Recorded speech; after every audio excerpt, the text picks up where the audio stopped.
Hermanos, tengan todos ustedes un bonito sábado. El día de hoy tenemos 2 bautismos, gloria a Dios por ello.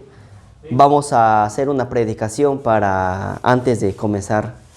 a hacer una oración antes de comenzar la prédica de esta mañana para los bautismos. Vamos a orar. Señor, gracias te damos por este día. Te pedimos, Señor, que por favor derrames tu Espíritu Santo sobre nosotros, especialmente sobre Celeste y José, que son 2 de nuestros hermanos que el día de hoy han tomado la decisión de bautizarse y de entregar su vida a Cristo. En la verdadera doctrina, en este mensaje del cuarto ángel, Señor, aceptando toda la verdad presente. Te pedimos también, Padre, que cuides a todos los hermanos aquí presentes y que cada uno de nosotros también, en algún momento, a los que faltan bautizarse, tomen la decisión, Padre. Derrama tu Espíritu Santo, danos inteligencia y sabiduría para comprender también el tema de esta mañana. Todo esto te lo pedimos en el nombre de Jesús. Amén. Bueno, hermanitos, nos vamos a situar en Lucas, capítulo 3. Lucas, capítulo 3, vamos a leer de los versículos del 1 al 22. Lucas 3, del 1 al 22. Dice: en el año 15 del gobierno de Tiberio César, siendo Poncio Pilato gobernador de Judea, Herodes, tetrarca de Galilea, su hermano Felipe, tetrarca de Judea, de Traconite, y Lisanías, tetrarca de Abilinia. Bueno, miren el contexto en el que Lucas nos sitúa. O sea, este es un contexto histórico, porque Lucas también nos da los personajes que estaban en ese momento en el gobierno, ¿no? En ese momento. Y también en el versículo 2 dice: siendo sumos sacerdotes Anás y Caifás, vino palabra de Dios a Juan, hijo de Zacarías, en el desierto.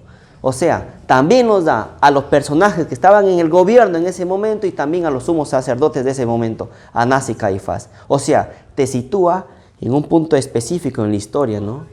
Y estos son personajes que están en los libros de historia. O sea, es un hecho verídico lo que te está narrando acá Lucas, obviamente, ¿no?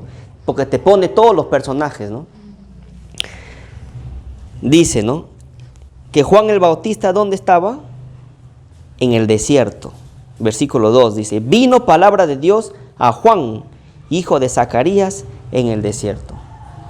Juan el Bautista estaba en el desierto, ¿para qué?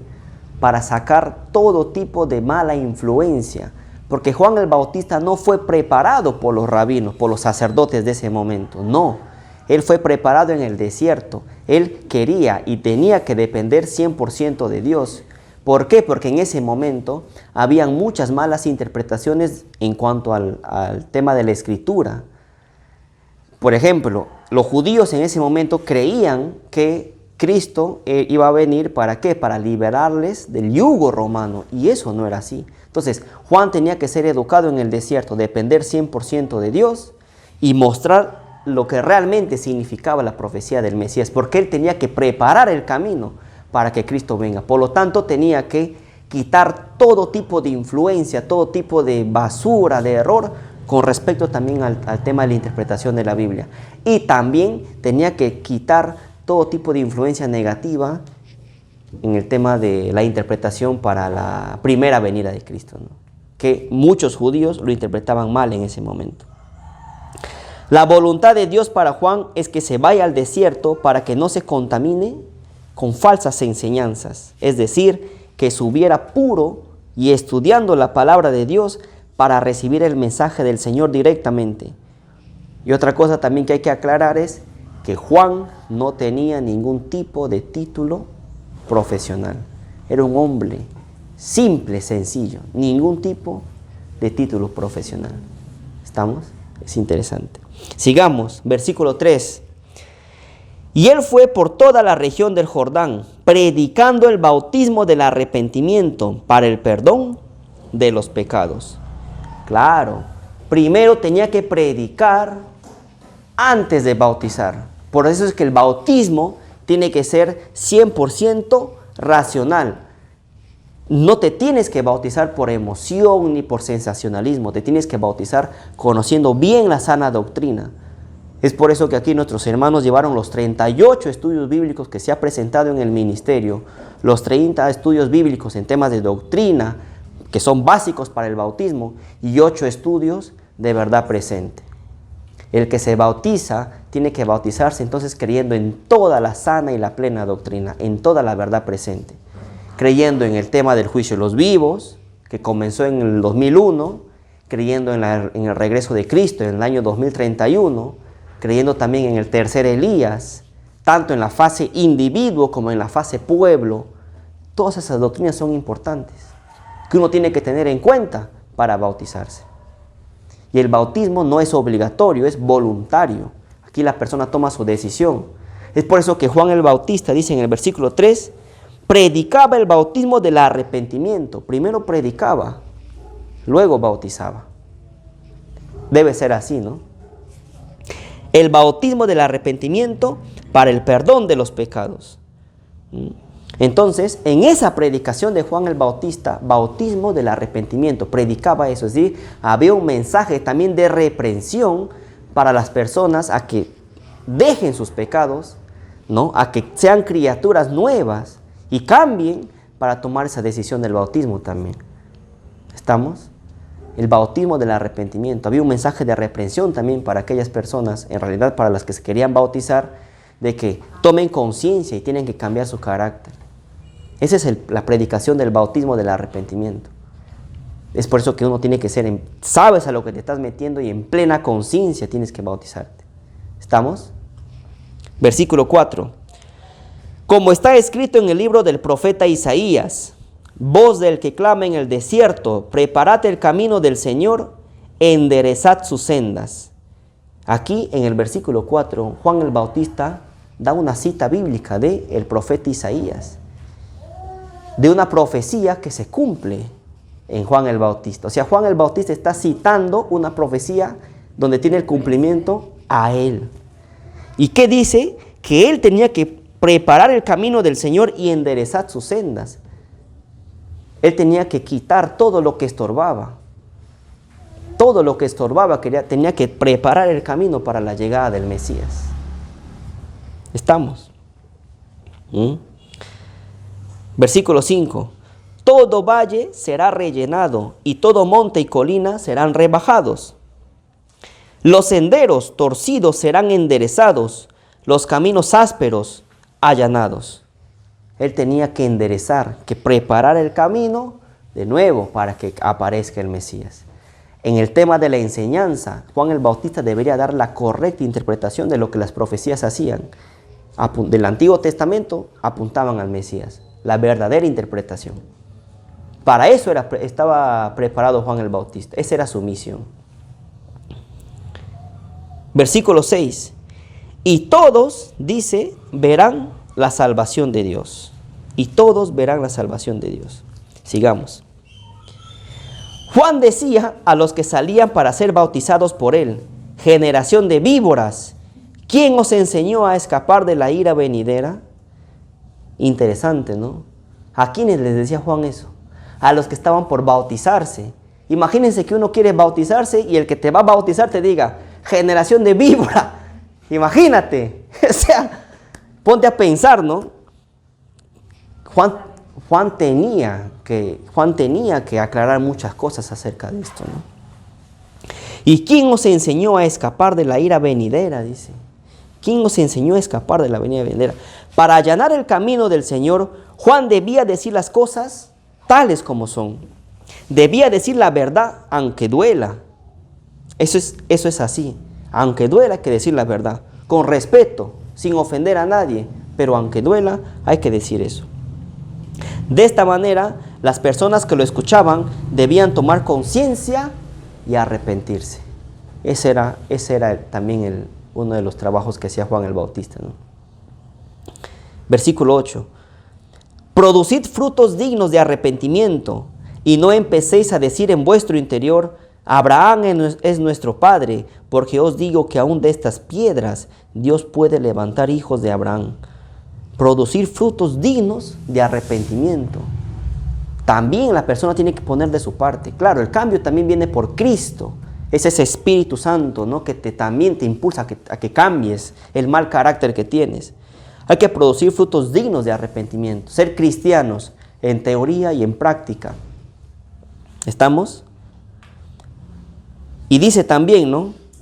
Y no empecéis a decir en vuestro interior, Abraham es nuestro padre. La salvación no es hereditaria. Mucha gente pensaba que por ser descendiente de Abraham, ya la nación de Israel iba a ser salva. No es así. Que mi tatarabuela fue Ellen White o soy tataranieto de algún pionero adventista y por eso heredo la salvación. ¿Es así? No, la salvación no es hereditaria. No es hereditaria. Tenemos el ejemplo, por ejemplo, de Rahab, ¿no?, que era la ramera. Ella se unió al pueblo de Israel y fue ascendiente de Cristo, ¿no? No es hereditaria la salvación. Aquí la salvación es personal y cada uno toma su decisión de aceptar a Cristo y de bautizarse. Aquí no es que yo me bautizo porque se bautiza mi papá, mi mamá o mi amigo. No, aquí la salvación es personal y es un tema de conciencia. ¿Estamos? Versículo 9 dice: el hacha ya está puesta a la raíz de los árboles. Todo árbol que no dé buen fruto será cortado y echado al fuego. El hacha es el símbolo de la palabra de Dios y el árbol son las personas. Entonces, ¿qué pasa? Si el árbol no da buen fruto, la palabra también te condena. Pero también en el versículo 8 nos dice, ¿no?, producir frutos dignos de arrepentimiento. O sea, la palabra de Dios está para salvarte también, pero si no aceptas el mensaje también está para condenarte. El hacha está puesta. El hacha es la palabra de Dios y el árbol son las personas, es la gente. ¿Aceptas o no aceptas el mensaje? En eso está también el tema. La gente le preguntaba, entonces, ¿qué haremos? Él respondía, el que tiene 2 túnicas, dé al que no tiene. El que tiene que comer, haga lo mismo. Amor al prójimo. Hay que saber compartir también. Amor al prójimo. Sigamos. Vinieron también unos publicanos para ser bautizados y le preguntaron, Maestro, ¿qué haremos? Y él les dijo, no cobréis más de lo que tenéis ordenado. Unos soldados le preguntaron, ¿y nosotros qué haremos? Les dijo, no extorsionéis a nadie ni calumniéis, contentaos con vuestro salario. Bueno, a los publicanos les dice que no cobren más de lo que deben, ¿no? No sean corruptos. A los soldados no calumnien. O sea, claro, los publicanos y los soldados también querían ser bautizados porque también el Espíritu Santo les estaba tocando. Es por eso que ellos preguntan, ¿y qué haremos? Y Juan el Bautista le dice, pues, no roben, no falten a nadie, no sean corruptos, en plena conciencia. Y debían ser sumergidos, ¿no? Todo eso hay que tener en cuenta. Es una muerte al viejo hombre. Somos nuevas criaturas en Cristo. Y ahí es donde se viene todo, ¿no? Sigamos, versículo 15. Y como el pueblo estaba a la expectativa, preguntándose si Juan sería el Cristo, él respondió a todos, a la verdad, yo os bautizo en agua, pero viene uno más poderoso que yo, de quien no soy digno de desatar la correa de sus sandalias. Él os bautizará en Espíritu Santo y fuego. Les hago una pregunta. ¿A cuántas personas bautizó Cristo? A nadie. Los que bautizaban eran sus discípulos. Jesús no bautizó en agua. ¿Se acuerdan del Pentecostés? Después que Cristo resucita, se va al cielo, cuando caen las lenguas y en los discípulos y comienzan a hablar en diferentes idiomas para dar el evangelio, ¿no? Ahí se cumplió esa profecía también. Fueron bautizados en fuego, ¿no? ¿Estamos? Los que bautizaban eran los discípulos, ¿se dan cuenta? Interesante, ¿no? Siendo Jesús el Mesías, no bautizó en agua. Más bien a él lo bautizaron. Y Juan el Bautista tiene esa humildad. Tú eres el Cristo. No, le dice. Claro, Juan el Bautista en un momento de la historia, él comienza como que a tener un poco de representatividad, por así decirlo, y la gente le pregunta, ¿tú eres el Cristo? Él dice, no. Quizás como ser humano hubiera estado tentado quizás a decir, mira, puede ser que sí, ¿no? Pero no, dijo que no. Aquí también hay un mensaje que cada uno debe tomar el rol que Dios le ha dado. Y no tienes por qué hacer un rol o un papel que Dios no te ha dicho, no te ha dado para que tú lo hagas. Aquí cada uno tiene un rol, un papel que desempeñar dentro de la obra. Entonces tu pregunta no debería ser ¿qué posición estoy con respecto a la obra? Sino ayudar desde donde estás. ¿Cómo? ¿Qué haré? Claro, ¿qué haré para la obra? Ayudar con los dones y con los talentos que tú tienes para que esta causa avance, ¿no? Para que la predicación avance y este evangelio sea predicado a todo el mundo. Cuando una persona toma un rol que Cristo no le ha dado, algo un yugo, ¿no? Que es más bien para mal que para bien. Así es. Entonces, hay que tener en cuenta eso, ¿no? Hay que tener en cuenta eso. Y aparte la humildad que tiene de decir, no soy digno de desatar la correa de sus sandalias. Y Juan el Bautista era el primo de Jesús. O sea, era alguien cercano a él, ¿no? Y esa humildad que tiene, ¿no? Sigamos. Dice, versículo 17, su aventador está en su mano para limpiar su era, juntará el trigo en su granero y quemará la paja en el fuego inapagable. ¿Saben qué es el aventador? El aventador era como una especie de una máquina que aventaba, entonces la paja volaba y el trigo caía. Entonces era como que separaba el trigo de la paja, ¿no? A eso hace referencia. Versículo 18 dice, y con otras muchas exhortaciones anunciaba la buena nueva al pueblo. Pero cuando Juan reprendió al tetrarca Herodes por causa de Herodías, esposa de Felipe, su hermano, y por todas sus malas acciones, Herodes agregó la maldad de encarcelar a Juan. Y lo encarcelaron. Y posteriormente sabemos nosotros que decapitaron a Juan el Bautista. ¿Por qué? Por decir la verdad. Él no se callaba. Era ese espíritu. Y ese espíritu de Elías que tenía que decir las cosas como son. Y Herodes estaba en grave pecado al meterse con la mujer de su hermano. ¿Se dan cuenta? Y miren, vamos al versículo 21, y a los dos últimos versículos. Dice, cuando todo el pueblo era bautizado, Jesús también fue bautizado, y mientras él oraba, el cielo se abrió, y el Espíritu Santo descendió sobre él en forma de paloma, y del cielo vino una voz que dijo, tú eres mi Hijo amado, en ti me complazco. A partir del versículo 21-22, la atención se centra en Cristo. Y Juan el Bautista pasa a segundo plano, siendo él el segundo Elías. Es más, Lucas ni siquiera dice que Juan bautizó a Jesús.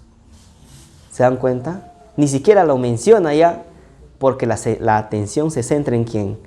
En nuestro Salvador, en Cristo. Esto es una lección para nosotros, dado que cada uno debe cumplir el rol que Dios le ha dado y no debemos preocuparnos por querer aspirar a cargos que no nos competen. Dios tiene un papel para cada uno de nosotros. Y aquí hago la pregunta. Cuando uno da el mensaje, este mensaje del cuarto ángel, el que te está predicando, las personas que te escuchan, ¿en quién deben centrarse? ¿En el predicador o en Cristo? En Cristo. Cuando la persona que te va a bautizar, te bautiza, ¿en quién debe centrarse? ¿En el que te bautiza o en Cristo? En Cristo. ¿Por qué? Porque todos somos de Cristo. Hay que tener en cuenta eso. Entonces, toda nuestra atención debe estar en Cristo. Pero también hay que tener en cuenta que Cristo ha puesto a su representante y ha puesto a un mensajero, que es el tercer Elías, un individuo, el día de hoy, para anunciar su próxima venida en 2031. Aceptemos el mensaje, también aceptemos al mensajero, pero la salvación viene de Cristo. Eso hay que tenerlo muy en cuenta. Pido por favor a Celeste y a José que puedan pasar al frente para hacer la oración, para ya luego entrar en las aguas del bautismo. Ya, vamos a hacer la oración para... Ya, nos arrodillamos, ya, mejor. Señor, te damos gracias por este día tan hermoso que nos das. Gracias también, Padre Santo, por tocar con tu Espíritu Santo el corazón de Celeste y de José, para que lleguen a tomar la decisión de entregar sus vidas a Cristo en la sana y plena doctrina, en este mensaje del cuarto ángel. Creyendo plenamente, Padre Santo, en tu regreso en 2031, creyendo plenamente en este mensaje de Apocalipsis 18, creyendo plenamente que has enviado a un tercer Elías para dar este mensaje al mundo, creyendo también en la verdad del sábado y en las doctrinas de los estudios bíblicos que se han hecho, Padre Santo. Te pido que los cuides y que los protejas, Señor, en este andar. No sabemos si ellos serán parte de los 144,000. Ellen White señala que debemos anhelar ser parte de ese grupo. Pero si no es tu voluntad, lo que nosotros también queremos, Padre Santo, es ser salvos. Y si tenemos que morir como mártires, pues danos ese valor y esa fuerza para aceptar eso, Señor. Todo esto te lo pedimos, Señor, en el nombre de tu Hijo amado Jesús. Amén. Amén.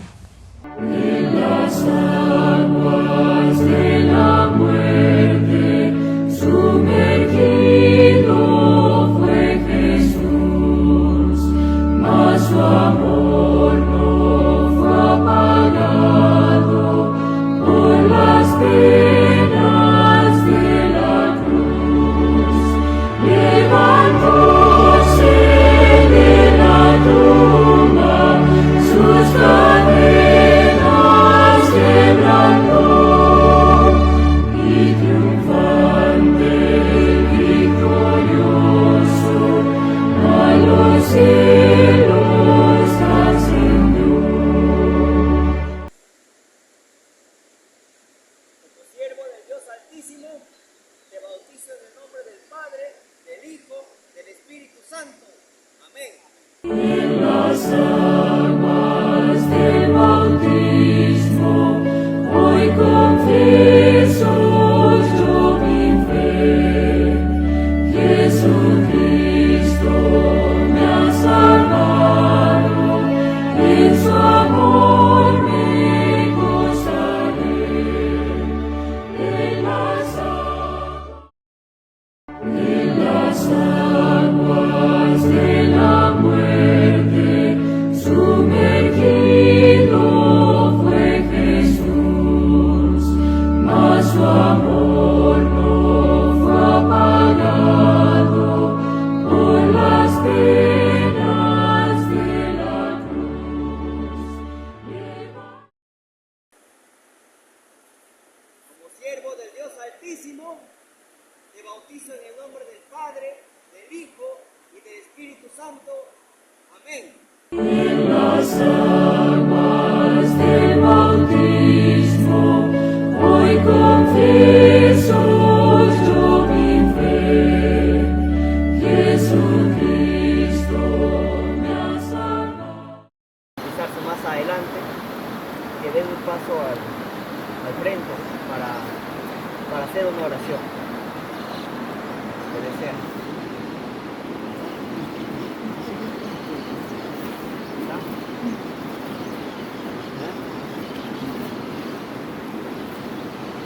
Vamos a orar. Señor, te damos gracias por este hermoso día que nos has dado. Te pedimos, Padre, que por favor toques el corazón de los hermanos que aún no se han bautizado, que están recibiendo los estudios bíblicos, para que más adelante, Señor, ellos también puedan bautizarse en el nombre del Padre, del Hijo y del Espíritu Santo. Te pedimos que por favor puedas seguir guiando sus vidas y que ellos también puedan estar en tus caminos, Padre Santo. Todo esto te lo pedimos en el nombre de tu Hijo amado Jesús. Amén.